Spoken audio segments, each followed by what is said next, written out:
Hi friends, இன்றைக்கி Sunday அதுமா இன்றைக்கி வீட்டில் நண்டு செய்யலாம் அப்படின்னு சொல்லிட்டு ப்ளூ நண்டுன்னு சொல்லிட்டு கிடச்சிச்சுங்க. ப்ளூ நண்டு பார்த்திங்க அப்படின்னா நம்ம சமைக்கும் போது கலர் மாறிடும். என்ன தான் நான் யூடியூப்பை பார்த்து நான் நண்டு வேறு விதமாக செஞ்சு கொடுத்தாலும் சிவானிக்கு நான் எப்போவுமே செய்கிற சேம் மசாலா யூஸ் பண்ணி செஞ்சால் தான் பிடிக்கும். ஜஸ்ட் ஹோம்மேட் நான் எப்போவுமே பண்ணுறது இப்படி தான். இது எப்படி அப்படின்றத வந்து ஆல்ரெடி நம்ம வீடியோ போட்டிருக்கோங்க. ஜஸ்ட் வீடியோ போட்டாச்சு, இருந்தாலும் நண்டு செய்யும் போது வீடியோ எடுக்காமல் எப்படி அப்படின்னு சொல்லிட்டு திரும்ப ஒரு வீடியோ எடுக்கலாம் அப்படின்னு சொல்லிட்டு. இந்த மசாலா ஒன்றும் இல்லைங்க, நான் ஓரளவு சொல்கிறேன்.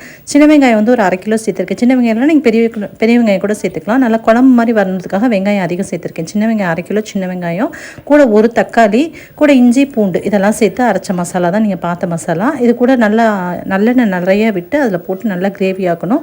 அதில் பார்த்தீங்க அப்படின்னா கொஞ்சம் மட்டன் மசாலா தூள், அதுக்கப்புறம் மிளகாய் தூள், மல்லித்தூள், மஞ்சத்தூள் போட்டிருந்தேன். அதுக்கப்புறம் நண்டையும் சேர்த்து நல்லா வதக்கி விட்டுட்டு கொஞ்சம் நேரம் அதில் நல்லா வேகணும். வெந்ததுக்கப்புறம் கடைசியாக இறக்க போகிறது கொஞ்சம் நேரத்துக்கு முன்னாடி இப்போ பவுடர் போட்டேன் பாருங்கள். இந்த பவுடர் தான் ஜீரகம், மிளகு, சோம்பு, அவ்வளோதான். இந்த மாதிரி மட்டும் நல்லா ட்ரையாக பவுடர் பண்ணிவிட்டு அதையும் இது கூட சேர்த்து நல்லா சுண்டை வச்சு இறக்கணும். அப்படின்னா உங்களுக்கு கிரேவி மாதிரி வேணால் மசாலா அதிகமாக சேர்த்துக்கோங்க. அந்த குழம்பு வேணும் அப்படின்னா, இல்லை எனக்கு இந்த குழம்பு வேணால் கொஞ்சம் ட்ரையாக இருந்தால் போதும் அப்படின்னா மற்றபடி மசாலா எல்லாத்தையும் குறைச்சிருங்க. வெங்காயம், தக்காளி எல்லா மசாலாவையும் குறைச்சிட்டு செய்யுங்க.